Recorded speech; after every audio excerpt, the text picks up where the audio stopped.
Welcome to our audience here and on television, on video. It's great to be here. It's great to be with my friend, the Rabbi. Hello, this Bishop. is our second time doing this, and we just have a lot of fun doing this. Is the big thing. But we also want to hear from you. You know, this is the second time around. Tell us if the format is too short, too long. If you'd rather if we went about this in a different way. You know, we've got 3 months of scriptures to look at, and so we obviously don't do all of them. We kind of pick and choose some. And but tell us, we want to hear from you. Mark? Yes, very much. This is kind of exciting, and we're going to go at it somewhat spontaneously, which means we don't exactly know what each other is going to say, which is fun. I just want to say a couple of things. I told Bishop I wanted to do this because I reviewed the February, March, April readings, and they're different than the ones which we had done before in November, December, and January. And on that occasion, it turned out when we did the first time, you chose mainly the New Testament texts, and I chose the Hebrew Bible texts. This time around, though, I have to say, I found the choices more difficult to make. That's for February, March, and April. In part, it's because the New Testament texts for February, March, and April feel way more central to Christian faith than the earlier texts did. Not that the others weren't, but we're coming to something, you know, when you're in February, March, and April, which is called Easter. And so the texts which build up are more central to Christian faith. For example, if I were going to preach on March 4th, which is the third Sunday in Lent, I'd have a choice there between John chapter 2, where Jesus speaks about resurrection, and the Hebrew Bible texts, which are the Ten Commandments. Well, my friends, if I were in church, I think if it's the third Sunday in Lent, although I like the Ten Commandments, it's not even a choice, I think. I mean, my text has to be John. So it's just an interesting pull and tug there. I mean, there's a lot to say about the Ten Commandments, but when you're that close to Easter, you don't have a choice, I think, as to what your text will be. And the same held true 2nd February in Lent. It's February 25. Beautiful text there from the Hebrew Bible. It's Genesis 17 about the covenant and Abraham, etc., etc. But that comes up against a Gospel of Mark text, which is more pivotal for Christian faith. I'll look at it. I'll just remind our listeners and those of you who don't have it all memorized yet. But it's Mark chapter 8, where he says, "For those who want to save their life will lose it, and those who lose their life for my sake, for the sake of the gospel, will save it. For what will it profit them to gain the whole world and forfeit their life?" So how are you going to make a choice between Genesis 17, which is a critical Jewish text, but the real text at that time of year, I think, is this one. So I'm just saying, I faced a challenge here as to know when would I ever choose one of the Hebrew Bible texts anyway. Nonetheless, I have chosen some Hebrew Bible texts. Good. And when we get a little further in, I have some somewhat cautionary comments about the lectionary and the choices it has made. Sure. Stay tuned. Let's do that. Okay. 55 minutes in, friends. If you're at home, zip ahead, fast forward. All right, so let's dive into one of these. So February 5th, and people with their Bibles can look this up, and we're not going to read each one because that'll just take too much time. But it's the story of the healing of Peter's mother-in-law. And so I found that when you read a text, you need to go where the energy is, right? And sometimes it's a real positive energy. Something really clicks and the Holy Spirit's speaking to you. And other times, it's things that are disturbing. And so if they're disturbing, that's saying something too. So there are 3 things that happen in that story that I found to be disturbing. So the first was, the story goes about the mother-in-law, and then all these people come to the door. And in fact, it says the whole city came to the door. Jesus knows that the demons there recognize him. They know who he is. So why are demons recognizing who Jesus is? The other part of it is that all these people are coming for healing. Jesus does a little bit of that and then leaves the whole city at the door. And then the other part of it that comes before it is Jesus heals the mother-in-law who's been desperately sick. And so what's the first thing that she does after she's healed? She waits on the men. So let's look at those things, and we'll look at them in that order. So the first one, about the demons recognize him. At first, that seems really disturbing. What's Jesus has to have to do with the demons? But thinking about it, not so much from the text, but just thinking about it in terms of life. When people face our own demons, it seems like Christ is present there, even though it might not feel that way at the time. When we avoid them, we're somehow avoiding Christ. But when we face our demons, Christ is present there. So, of course, the demons know who Christ is, because as the cosmic Christ, throughout all history, Christ is where the demons are, when we have the courage to go to that place. The other part of it, about Jesus leaving all these people that want healing from him, has to do with Jesus passing on that mission of healing to us. So just very quickly, a story, a fable, is the story of the fire teacher. And so the story goes that there was this town way back when that didn't know how to use fire. And they were poor, they were cold, they were cranky. And then this one day, this man comes along who teaches them about fire. And he teaches them how to use fire for cooking, and fire for warmth, and fire for making machinery. And the whole culture, the whole economy, everything just changes. And everyone's happy, they're warm, they've got hot food. But then there was a neighboring town that was jealous of this town that was prospering. And so they sent some people into the town who assassinated the fire teacher. They killed him. And from that point on, the people in that town no longer made fire. All that they did was they took all their wood and they would bring it to the place where their fire teacher had died and would light the fire as worship of him. And they no longer had fire for themselves. And so the point of the story is that we can do that within Christianity, right? That Jesus is the one who comes and says, and talks about healing, talks about forgiving, and helping the poor. And what we do is we wind up worshiping Jesus and don't use the tools that Jesus has given us. So I think the reason that he leaves the crowd who's in need of healing is to say, you all have got to take this on. And then the very last part, and then I'll hand it over to you. The very last part is, which is the first part of the story, is the woman who's healed, Peter's mother-in-law, getting up and serving. And let's say at first glance it seems poor form. On the other hand, it's a message. The message is that the fullness of life comes in serving. That's the fullness of life. And Jesus has restored this woman not only to her health, but to the fullness of life. And she responds to that by doing that which is the fullness of life, which is service. I'm moved.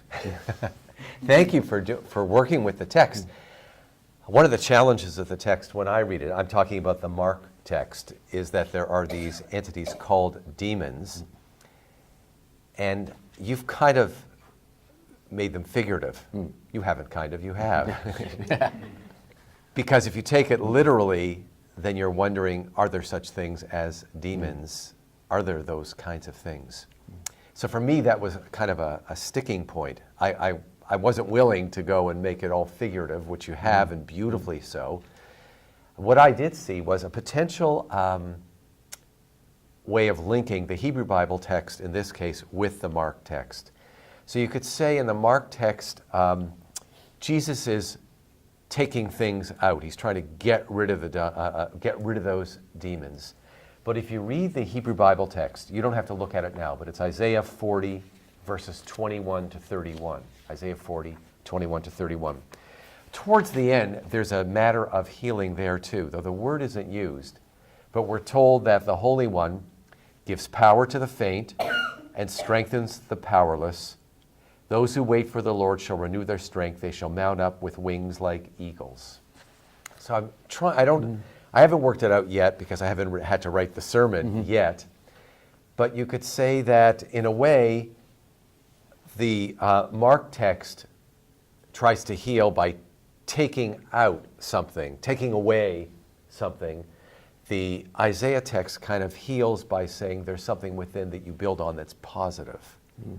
that God doesn't have to heal by removing the illness from you so much as God might work in any way by restoring or strengthening something that is within you and amplifying that. It's a very subtle difference, but one is one's positive, one's sort of negative, one's taking out, one's building up from within. And if you're looking at the text and comparing, I know this is on a Sunday morning, you can't do a Bible study. You don't have time for that. But I think the subtlety and the difference is there slightly. And that's why I would commend the end of the Isaiah passage as a place where you might want to think about healing and where healing comes from. Might be an interesting, it's a different kind of approach. Maybe the topic is healing, and it depends who's in the congregation, what's happening in the parish, where you are, and healing may be your theme, in which case you've got two texts about healing and what's required for healing. You know, it's interesting, that text was also used after the Boston Marathon, the bombing. And so I was at a service that was there in Boston. And so, because the other lines about it is not only are you lifted up on eagle's wings, and you shall run and not grow weary, and you shall walk and not faint. And so they used that passage. And I was drawn to the fact that it goes in a descending energy level, right? You soar on eagle's wings, you run without growing weary, and then walk without fainting. Oh, that's really nice. You would think it would go the opposite way, right?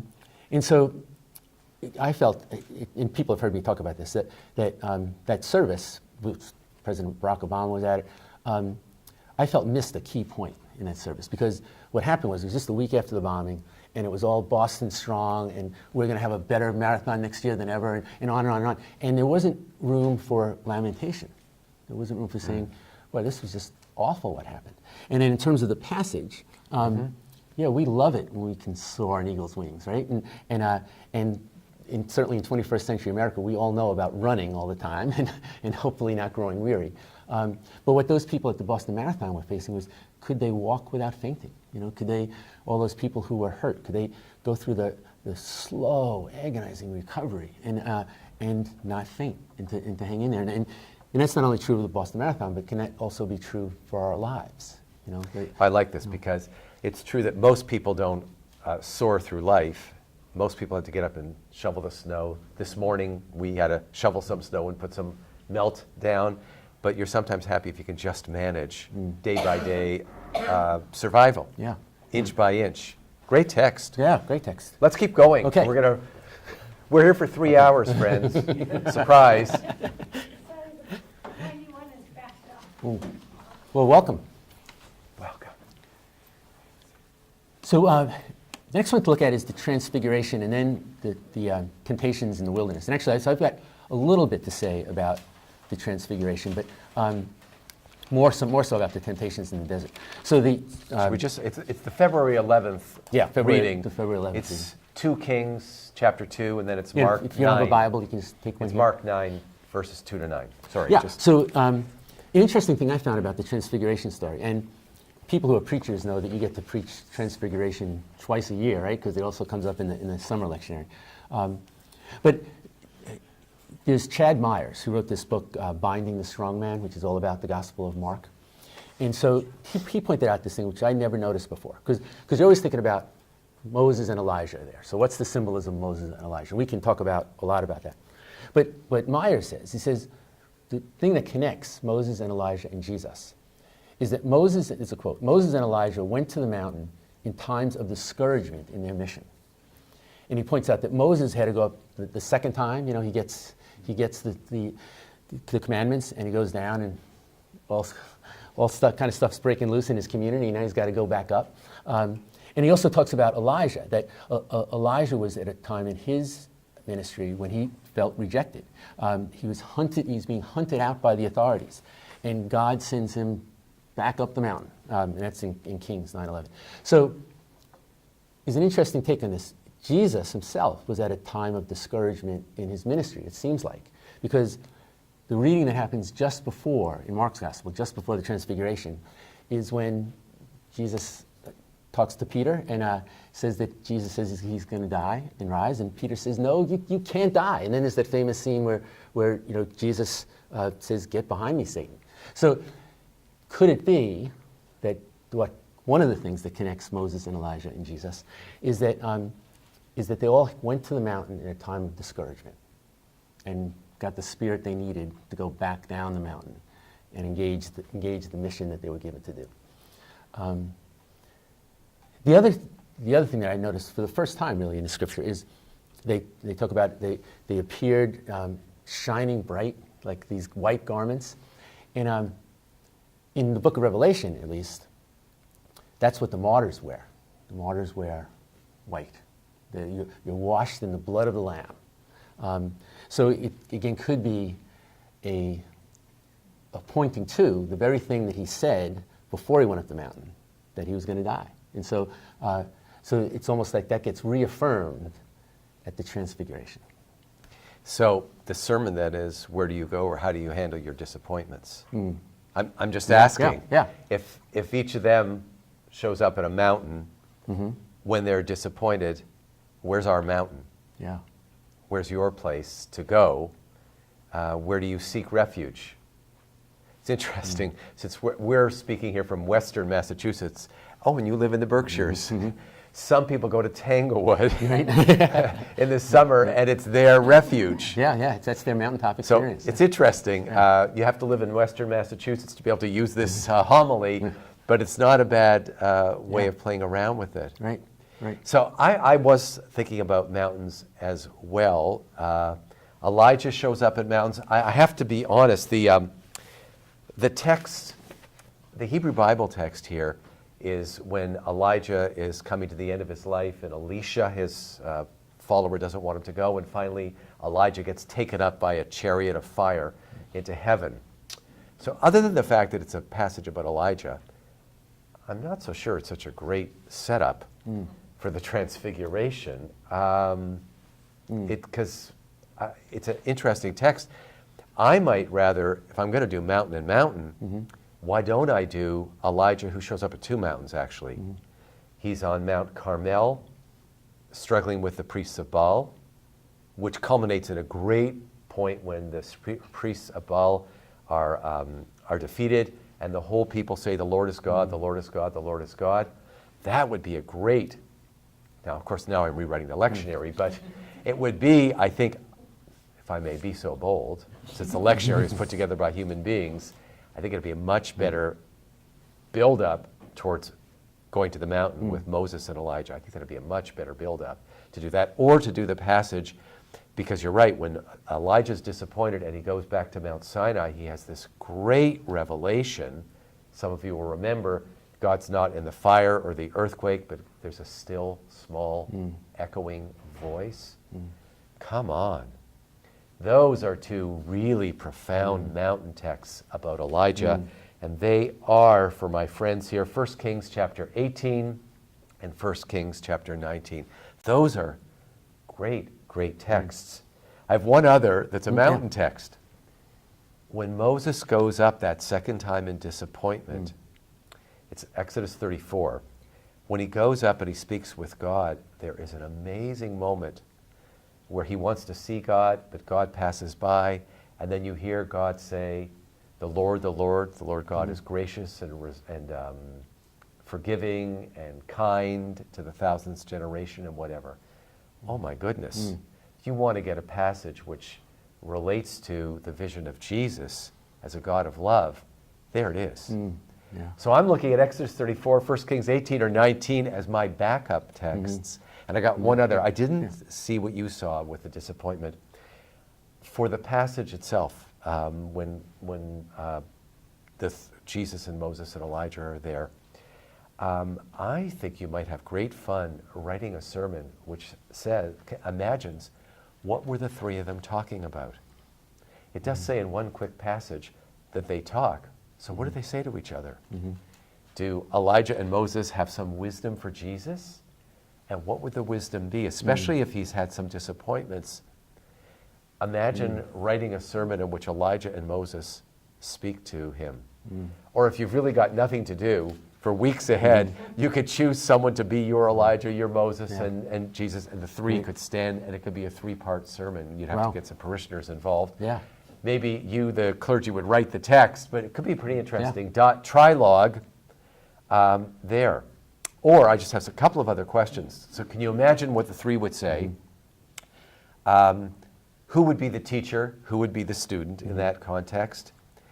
Or a sermon might say, if you could talk to someone famous or someone important to you, who would that be? Because mostly in life, you and I can't talk to Jesus. We can't talk to Moses and Elijah. So who would be your, I want to be cautious about this, who would be your important person you would want to speak to, and what would you say? I did a sermon based I got on one that. last one you love. Yeah, but Go. just to connect that was, I asked, actually, because my daughter-in-law asked me this question. Who's on your Mount Rushmore? Oh, there. Yeah, That's perfect. So who are the figures that are on your Mount Rushmore? And so she predicted mine. Did you get them? Yeah, she said it would be Jesus, Bruce Springsteen, and Lincoln. Mickey Mantle. Oh, I forgot who I'm talking to. And Walter Brueggemann is this theologian that I love. So she said, I think that's your Mount Rushmore. But I love that. That's the same kind of thing. But it's also a mountain connection, yeah. Yeah, it could be a fabulous sermon. I have one other, another thought. Have you always, that could be a start of a homily, Jesus and Moses and Elijah have a conversation. We're glad they did. But, my dear parishioners, have you always talked to the people who matter in your life as much as you should? And then I thought of a Harry Chapin song, Cats in the Cradle. Yeah, so it's a direct lead-in. Are you making time to talk to the people you should talk to? Well, you can write the sermon after that. Cats in the Cradle's your song. Organist plays it. Everyone's weeping and feeling terrible. But no. But you can turn it around, and I think it's really where people are in their own lives, in part at least. I think that's me. Oh, I've got one more. Just another text for you. Exodus 24.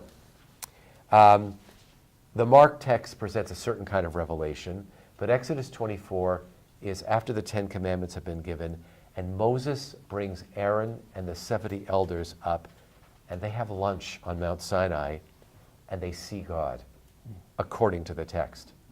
So it's an amazing text, and it may not be this, you probably can't use it for a sermon, you don't have time, but if you ever taught the Transfiguration, you could look at Exodus 24, where the people apparently see God, and then you'd have to figure out what does that mean, and what would that be in your life or their lives or whatever. It's Exodus 24.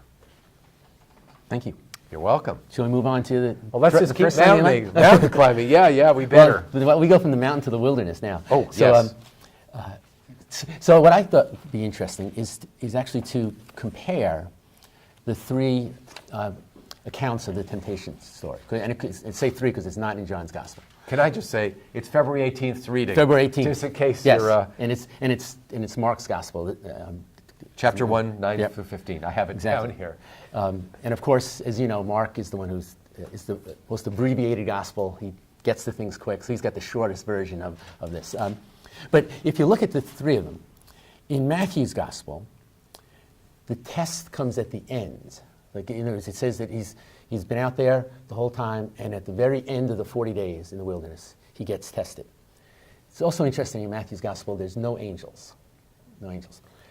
In Luke's gospel, he says he's tested throughout the 40 days. And the angels show up at the very end. Okay? In Mark's gospel, he's like Luke's gospel, he's tested all 40 days. But the angels don't show up at the end. The angels are there throughout the whole time. And in addition, there's also the wild beasts are there, which is not mentioned in Matthew or Luke. So I'm going to just briefly look at both those things. So what is it that about Mark's gospel that I think is actually could be a truer spiritual experience? Because is it that when we're in the wilderness, the angels aren't there? Are we totally on our own in the wilderness? Are we totally on our own in the wilderness? Until the very end when the angels show up. Where were they for 40 days? In Mark's gospel, while he's in the wilderness, while he's going through this trial, the angels are there. And so we have this expression, the peace that passes all understanding. So it's a peace that you can't understand. Could it be connected to that? That in the midst of this trial, in the midst of this this horrible existence of being in the wilderness, the angels are there. The peace that passes all understanding is already present. Jesus isn't going to arrive at that peace at some time. It's already there. It's already present to him. And can that be true for us too? That in the times we feel like we're in the wilderness, do we get discovered by God at the end, or is God present when we're in the wilderness? The example I brought up for that is I think it was the one in Haiti, when there was the terrible earthquake. And there was this, after a week, it was a week later, that they discovered this woman who was still alive underneath all this rubble. And remember the scene? It was on the news. And so they bring her out on a stretcher, and her voice is just gone, but you can tell that she's mouthing the words to a song, to a hymn. Wow. And then all the responders, they recognize that, and so they start to sing the hymn with her. It's just beautiful, right? But in terms of Mark's gospel, was the moment of the hymn was a spiritual moment. Was God present with her in the 7 days that she was under the rumble? Or did God just appear at the salvation time? Mark's gospel would say she was present, that God was present throughout. And at the end, there's this celebration. And then the last thing I'll bring up and hand it over to you is this thing about the wild beasts, because it's not. Can you just stay stay where you are right now? Sure. Because I'm just thinking, there's a lot of possibility for looking at Psalms with this text. So the Psalm that is read on that morning is Psalm 25, which is like that. And what occurred to me with Jesus in the wilderness was, yea, though I walk through the valley of the shadow of death, Psalm 23. And then there's several texts in the 120s, out of the depths I cry to you, O God. There are a lot of beautiful Psalms that might touch this very experience of being in a wilderness of some sort. I mean, if you're ill, we could think of many, many circumstances when people would feel as if they were in a wilderness of some sort, or lost. Right.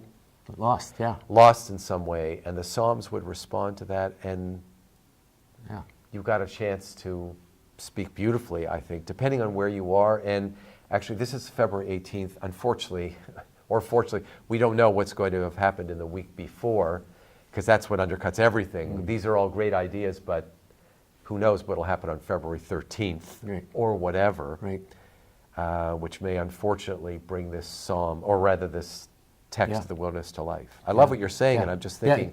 And connected to that, it's not only an individual wilderness, but it's my belief that as a country we're in the wilderness right now. So is God going to show up at the end? Are the angels going to show up at the end? Or are the angels with us now as we're in this wilderness?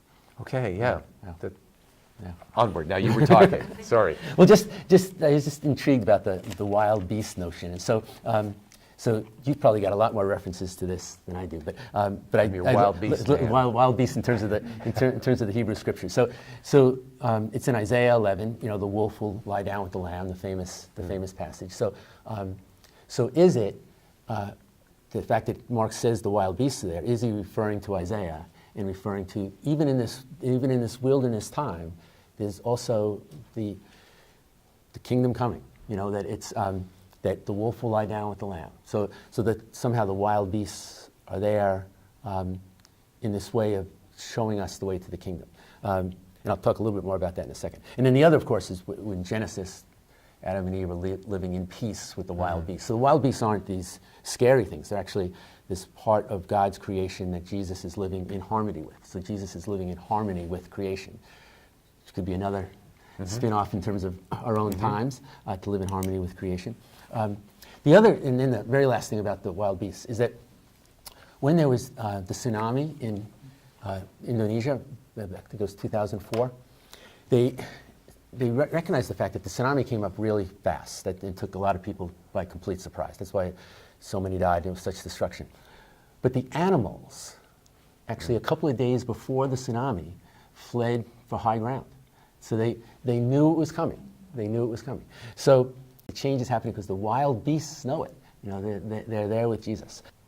Just a possibility. Oh, I love it. I want to say that when you were talking earlier about all the passages, of course, in the wilderness, don't forget that Elijah spends time in the wilderness too. When he's on his way to Mount Sinai again, in whatever I said it was, 1 Kings 19, Elijah has a wilderness experience too. And again, this is more like a Bible study kind of thing. You could probably pull out the 3 passages from the New Testament and that passage and compare them. Because Elijah and Jesus have connections, obviously. And I think you could have great fun, but I think maybe learn something from seeing how the passage unfolds in Elijah. And connect one week to the next, right? So the Transfiguration story is the week Right, before. right. We've already got Elijah. Yeah. Elijah's hanging out, clearly. Yeah. Clearly. I have, just thinking about the wild beasts and your sense, you're raising this issue regarding our proximity to our sensitivity to nature. I'm thinking about Lent, because this is this is the first Sunday in Lent. It's the first Sunday in Lent, when you can either give something up, or dedicate yourself to something. So I wonder, depending on where the preacher is, if you want to talk about wild beasts, if in Lent one might not dedicate oneself to a broader sensitivity to nature and to what's happening in our world. I think it could be a really positive kind of thing. Yeah. I'll tell you, although Jews don't have a Lent, there's a time, for example, many of you know about Yom Kippur, the Day of Atonement. So on the Day of Atonement, which is in fall, it's customary for Jews to fast. It's a little Lent-like. It's customary for Jews to fast, but there's some other abstentions, and one of them is kind of intriguing, and that is that you're not supposed to wear leather on Yom Kippur, on the Day of Atonement. So what's that about? Well, no leather shoes, leather belt, your the fastener for your watch and all that. Why not wear the leather? And my understanding of why you don't wear the leather is that it's a kind of abstention, Lent-like, kind of abstention, but it's an abstention for reminding you of something, which is that 364 days of the year, most of us compromise, because most of us are carnivores. Most of us compromise, and we eat animals, and we wear the leather. I'm looking around, and we've got all those things that require the death of some animals. So on Yom Kippur, this one day at least, you abstain from those things to make a statement that I recognize there's something going on here. So I'm just thinking you might cite that in your homily, which has something to do with Lent, those beasts, and nature, etc., and valuing nature perhaps more than we otherwise do. So we'll all be vegetarians when Easter shows up this year, which would probably not be a bad idea, which reminds me of the text in Genesis 9, the Hebrew Bible text for this February 18th. It's Genesis 9. It's the end of the Noah story. And the part which is quoted is the part which says, I will set the rainbow in the cloud, and it'll be a reminder this will never happen again. FYI, it's at that point that God gives Noah and human beings the permission to eat meat. So interestingly, up until then, the ideal was for humanity to have been vegetarian. So if you really want to link beasts and the rainbow together and abstentions, and you're into vegetarianism, this is your week, I think, for doing that. Yeah, that's great. And I have some other things about the rainbow. If you did want, you see, but here's where it's hard, because there's the New Testament text is so important. People are going to wonder, why is he talking, or why is she talking about the rainbow? But if you did want to talk about the rainbow, which is the Hebrew Bible text, you ask people to consider the rainbow. What do you see when you look up? What do you see when you look at life? Do you see rainbows, or do you see clouds? Where do you tend to look, up or down? I had a friend who once, at the end of a long winter, when I was, I think, lamenting the weather, said something, well, I always choose to look at the treetops, because there may be slush on the street, but if you look at the treetops, it's always sunshiny, or more or less. And actually today, on the way down here, it just occurred to me, I really was noticing that. It's incredible the way the sun was shining off the snow way up in the trees. So this matter of the rainbow is potential for a great sermon about how do you view life? Are you a looker-upper or a downer? Yeah. Do you see slush or do you see blessing? Right. Yeah. It's right there Great. in the Hebrew Bible text. Do you want to move on to another one? Do you Sure. have more on that? Oh, yeah. No. So- I could talk forever. Would you like? So- No. So the two other things we wanted to cover, we wanted to do the doubting Thomas. But before, do you want to do the bronze serpent? I'll do that's more that. in chronological order. Yeah. All right. Here we go. Go for it. You want me to do it? This Okay. so this is the readings from March 11th. Right. And let me just get there. Oh, I know. Yeah. Let me. I've got my text out. Am I there? Yeah, here it is. I'm sorry. It's the fourth Sunday in Lent. The New Testament reading is John chapter 3, which starts, just as Moses lifted up the serpent in the wilderness, so must the Son of God be lifted up, etc., etc. So, as a backdrop to John 3, the Hebrew Bible text on the fourth Sunday in Lent, which is March 11th, is Numbers 21, verses 4 through 9, where the Israelites are in the desert and they are at their wits' end and they're complaining about this and about that. And in that context, as a punishment, there's a plague of some sort, and Moses grabs some kind of, or fashions some kind of bronze serpent, which he holds up, and magically, I think serpents and the plague are washed away. So, I think this text does a disservice to the Hebrew Bible because it is, if you were to ask 999 Jews out of 1,000, read them this text, they would never have heard this text.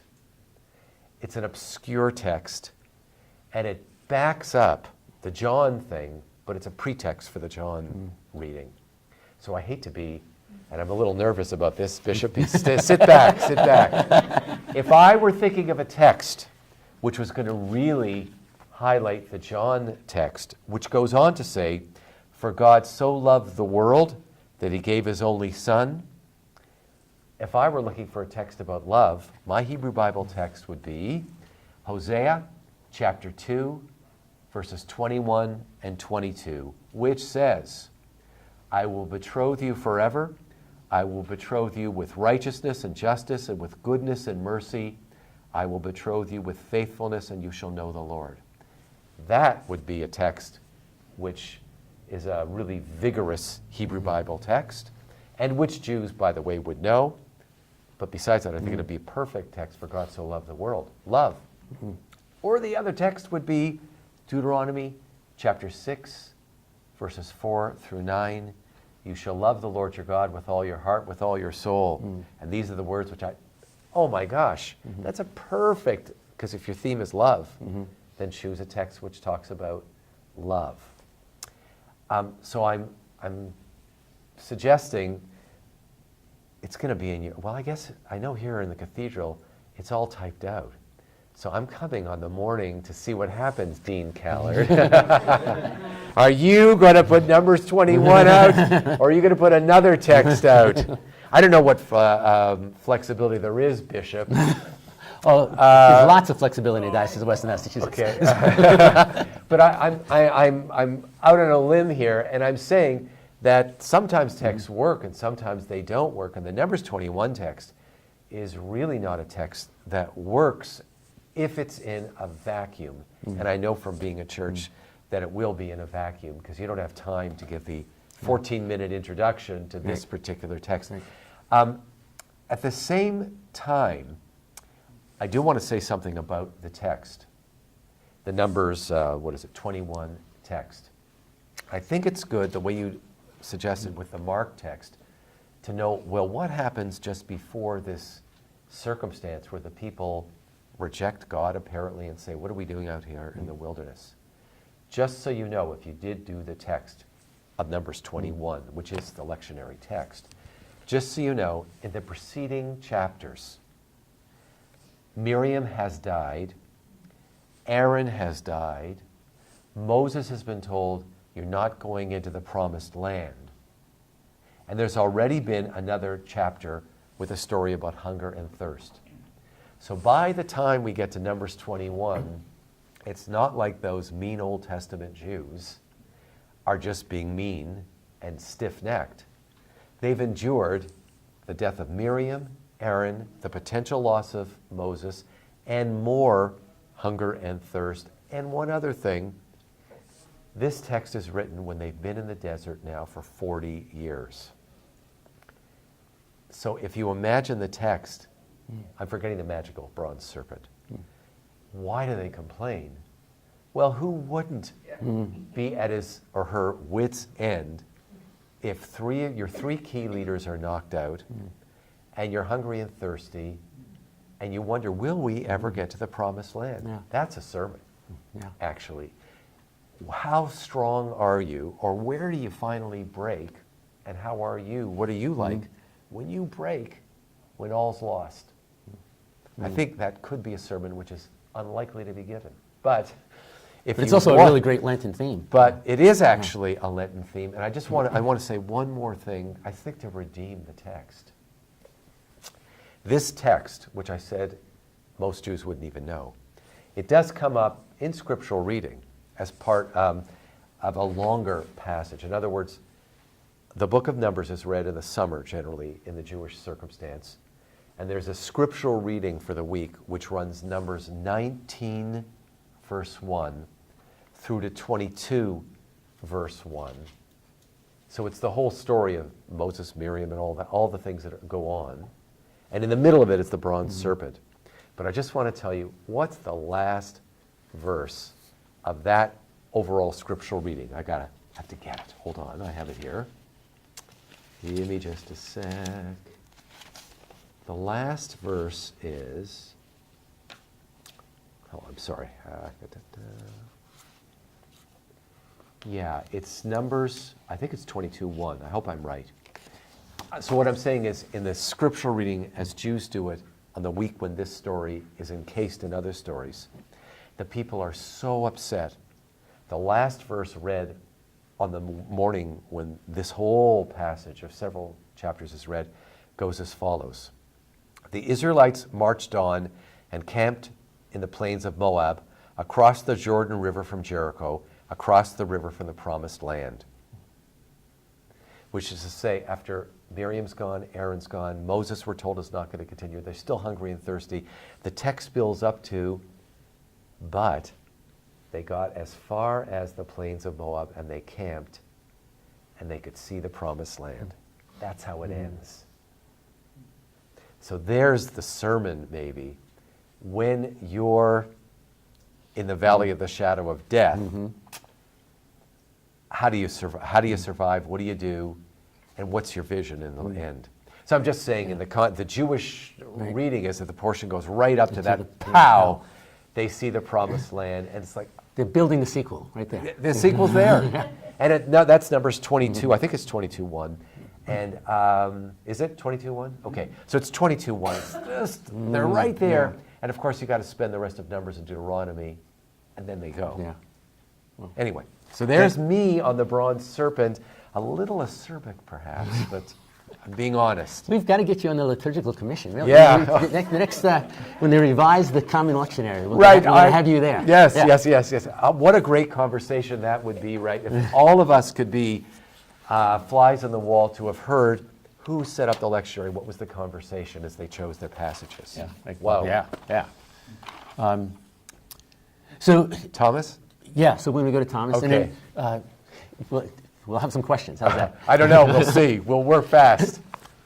So to set up the Thomas story is, so most of you know that my wife is a priest, and so this one Easter, the kids went to my wife's church, and they heard her sermon, which was wonderful, and they come back and they said, Dad, in Mom's sermon, she said, Jesus comes and he appears to the disciples.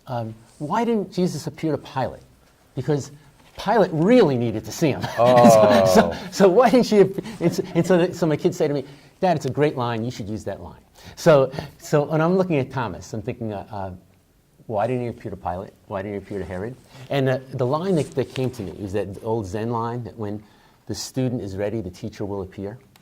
And so in terms of Pilate, if Jesus had, in his resurrection, come to Pilate, Pilate would have been in the mode of, get me the guards, because I told them to shut that thing down, and they obviously didn't do it. Someone's getting fired. I mean, he'd be completely about who made the mistake, right? Herod had actually interviewed Jesus, right? And it's actually played out famously in Jesus Christ Superstar. But in that conversation, he's looking for a miracle from Jesus. Show me a miracle. And so if Jesus would appear to him in the resurrection, he would have just thought it was a magic trick. That was his mode. He wasn't ready yet. In terms of the apostles aren't necessarily ready yet either, because we hear about in the Thomas story, the resurrected Jesus appears to them. Thomas is not there. And Jesus' first words are peace, don't be afraid, go out and spread the good news. A week later, they're still in the same room. They're still afraid. They haven't gone anywhere. So clearly they weren't ready yet either. The apostles weren't ready. And with Thomas, though, and this is you'd probably call this Midrash, right? To speculate on the scripture. Oh, I love it. Go. I think Thomas was not in the room the first time when Jesus came, because Thomas was already out doing the mission. Because Jesus' mission of healing, mercy, compassion, he's out there helping those who are poor.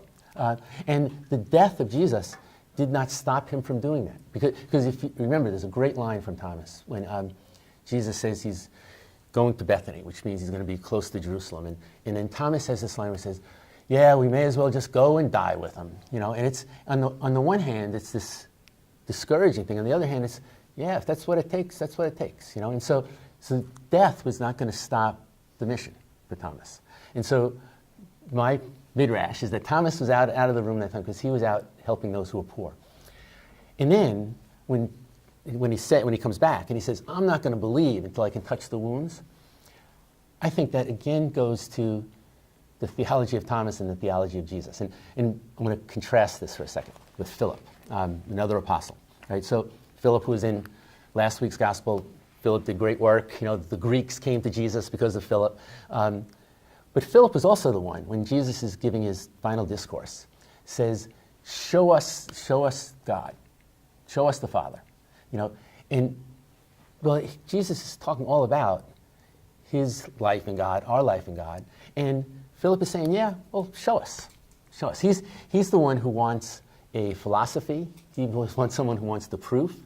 And yet, for Thomas, what Thomas wants to do is touch the wounds, because he knows that if Jesus has just gone up in some kind of abstraction, the crucified Jesus, that's not really his Savior. He wants someone who's going to take the wounds with him, who's going to take the wounded of the world with him. And so that's why he wants to touch the wounds. That Jesus has not become this abstraction. He's not just become this mystical event, but he actually will take the wounded of the world with him. So what Philip is looking for a philosophy. Thomas is looking for a compassionate Savior. And so that's ultimately why he was ready. At that moment, the student was ready, so the teacher appeared. The wounded Jesus appears to Thomas. It's very intriguing. What does it require to have faith? Pilate, Herod, were they ready? There's this Midrash that Larry Kushner, contemporary rabbi, writes. He imagines different Israelites crossing the Sea of Reeds, and he imagines what it might have been like, and he could see two of them walking, one of them saying, I can't believe my new sandals are getting ruined. It's complete mud, and it's not, and Moses has got us doing this. The stuff's up to my ankles. I'm not going to die, but I'll tell you, my sandals are going to get wrecked. And his friend says, Joshua or Sam or whatever, don't you see what's happening? Look at the water on either side of us. Look above. Look what's happened to us. You're missing it all. So it's the same kind of thing that some people look down and they see the mud, and other people look up and they see something else. Yeah. So Pilate and Herod might not have seen it. Right. Yep. And it might have been right there. And Pharaoh. Mm-hmm. Actually, Pharaoh had his head shoved into it again and again, and Pharaoh never gets it. Actually, come to think of it. Never does. Yeah. So Pharaoh misses it, and so do these two. And that's very interesting to imagine. So Thomas doesn't, maybe he's the most inclined of all. Now I have to be honest, I went at this completely differently in my reading. Good. I didn't see that, but I very much like it. But I did want to think more about what does faith require. Because when I read the text, I thought of the phrase doubting Thomas. And generally, in common parlance, I think doubting Thomas is taken to be kind of a negative comment, that someone is a doubting Thomas. Right. He's not a believer. I understand what you've said about, and you've turned it beautifully to make him perhaps the most profound of those. But I came with my own common parlance, so I thought, doubting Thomas, is he a negative character? And in the text it says, blessed are those who have not seen and yet have come to believe. And I thought about that and belief, and I wondered, how many of the people sitting in church actually believe? I mean, how many of them really believe? Everyone says the Nicene Creed every Sunday morning at the Cathedral. But if we really stopped at the end of it and we said, how many of you believe these words? I wonder, or if you put it differently, does anybody have any questions about the creed? I can't help but believe that one or two people, if they were being honest, might raise their hands and they might say, well, come to think of it, at least sometimes I wonder and I have my doubts. So I think Thomas might be the perfect opportunity to talk about doubt or to talk about faith and what faith's all about. And I think that would be a productive conversation to have. So I actually have a handout Sure. I want to share with you. I am not proposing that doubt is a positive virtue, although I think I am actually saying that doubt is probably something that comes with all of us, so you better make lemonade out of the lemons. I can't imagine that everybody doesn't have doubt, and certainly the parishioners. Many of them have doubt. I would wager even that some people in the clergy are in the clergy because they have more doubt than anybody, but they care about it more. I think that's why I became a rabbi. It's not that I'm the only one with questions about faith, let's say among all my Jewish friends, but most people say, oh, what the heck. But it really bothers me, so I thought, good, I'll spend my life worrying about it. I wouldn't be surprised if at least some clergy might have those feelings. And certainly parishioners do. So I want to hand a text out to you. I think I've got it here. Okay, make sure, yeah. Here we are. And we'll keep this one, Doug, just in case. I think I only have 9, but we'll maybe make it here. And I put some materials together. Again, you're not handing this out on a Sunday morning, unless you're doing it after church, maybe if there's a study opportunity. Let me first of all say that, of course, Jews do believe. But I'm into those who believe, like, I'm talking about Jews who believe, and they're not so sure about sometimes. So I have quotes then from 2 people. Are we going to make it? Yes. Yay. Oh, good. Okay. So I'm on the side that says, for those of you, the value of atheism. No lightning. We're good. Oh, so you got one? Yep. Good. Okay. So on the left-hand side then, I want to look at where it says God in search of man at the bottom. Yes. Okay. I've got here a series of quotes from a book by a man by the name of Abraham Joshua Heschel. His dates are 1907 to 1972. Born in Europe, came to this country in the 40s and escaped the Holocaust and lived here till 72 and taught and wrote. This is from his book, God in Search of Man. So you can read the whole text. We don't have time for all that. But I'm interested in some of the things that he says. We'll take the second big paragraph. The immediate certainty that we attain in moments of insight does not retain its intensity after the moments are gone. Now this is Heschel, who is a highly devout, pious Jew. But he's saying that when you get your moments of faith, they don't always stick. They come and they go. Moreover, such experiences or inspirations are rare events. To some people, they are like shooting stars passing an unremembered, and others, they kindle a light that is never quenched. So we've raised the question, which one is Herod and Pharaoh and Pilate? Who's Thomas? Who are you? The remembrance of that experience and the loyalty to the response of that moment are the forces that sustain our faith. In this sense, get this, faith is faithfulness, loyalty to an event, loyalty to our response. So faith is holding on to some great moments and letting them be the determining moments in your life. Not this morning when you slipped on the ice, but faith is faithfulness to driving here and seeing those trees. And some people see that and some people see the ice. I think that's pretty cool. Yeah. And I think it's very liberating for people. There is no faith, look at this one. There is no faith at first sight. A faith that comes into being like a butterfly is ephemeral. He who is swift to believe is swift to forget. Now, we're sort of pressed for time, and we could spend an hour talking about whether that is true or false or how it resonates in your life or whatever, but I want to put it out there for consideration. And then lastly, this is incredible. He takes a text from Exodus when the Israelites have just crossed the sea, and a text from Job, and he writes, I cut out the word it. That's what's missing between the sentence, sorry. It is the sad paradox of our religious experience. It was an extraordinary moment when humanity was ready to exclaim, "This is my God, I will glorify him," which is what the Israelites did after they crossed the Sea of Reeds. The normal situation is expressed in the book of Job. Loie goes by me, and I see him not. He passes on also, but I perceive him not. Now, that may not be your experience. This is what Heschel says. He's writing, and we could debate, is he right? Is this too extreme? But here's the text. I think it's a text you want to reckon with in contrast.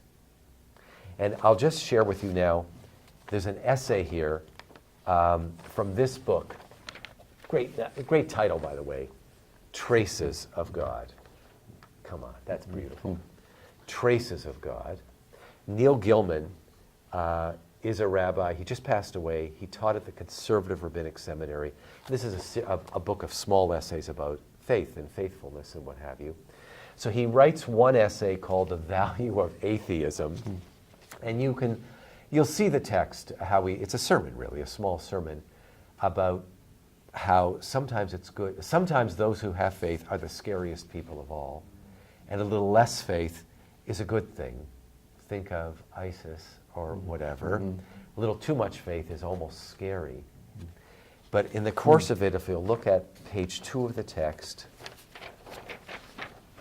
the third column, he quotes another rabbi, Irving Greenberg, who says that after the Holocaust, or just in general, in the middle of the paragraph, Greenberg draws on Martin Buber's notion of moment gods. Do you see that? That God is God only at the moment of our awareness of God's presence. For Greenberg, after Auschwitz, we must speak also of moment faiths. This ends the easy dichotomy of atheist-theist. Faith is a life response of the whole person to the presence in life and history.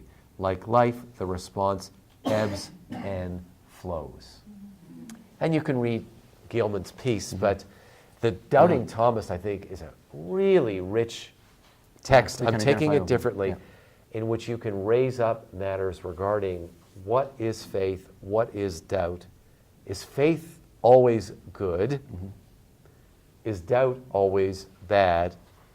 And how do you want to bridge and deal with this matter? It's a great spectrum from doubt, if that's over there, to faith, if that's over here. And how do you bridge or walk the tightrope? So use the text. It's Heschel and Gilman, and I think they're great teachers and maybe of use to you in future conversations. Thank you. You're welcome.